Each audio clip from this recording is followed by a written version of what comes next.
மற்றொரு அண்மை செய்தி, தாவேக தலைவர் விஜய்க்கு ஆதரவாக செயல்பட்டு வந்த நடிகர் தாடி பாலாஜி லட்சிய ஜனநாயக கட்சியில் தன்னை இணைத்துக் கொண்டார். இதுகுறித்த கூடுதல் தகவல்களுடன் இணைகிறார் செய்தியாளர் ஜெயக்குமார். வணக்கம் ஜெயக்குமார், கூடுதல் தகவல்களை சொல்லுங்க.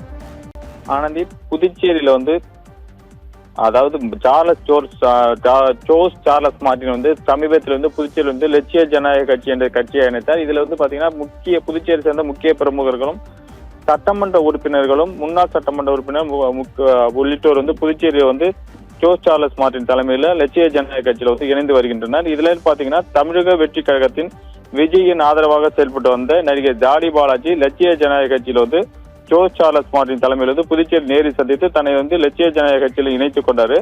அதே போல புதுச்சேரியில புதுச்சேரி சேர்ந்த தொழிலதிபர்கள் லியோட் குமார், சுனில் குமார், குமரன் மற்றும் சிவராமன் ஆகியோர் இணைத்துக் கொண்டனர். புதுச்சேரியில பாத்தீங்கன்னா அரசியல் கட்சி ஆரம்பித்து சிறிது நாட்களிலே பல முக்கிய புள்ளிகள் ஜோஸ் சார்லஸ் மார்டின் தலைமையில் லட்சிய ஜனநாயக கட்சியில் இணைந்து வருகிறாங்க. அதே போல தாடி பாஸ்கரன் தன்னை அந்த கட்சியில் இணைத்துள்ளார். இதே போல புதுச்சேரியில பார்த்தா சட்டமன்ற உறுப்பினர்களும் இன்னும் நிறைய சட்டமன்ற உறுப்பினர்கள் ஜோஸ் சார்லஸ் மார்டின் தலைமையில அந்த கட்சியில இணைவார்கள் என்று எதிர்பார்க்கப்படுகிறது. ஆனந்தி, தகவல்களுக்கு நன்றி ஜெயக்குமார்.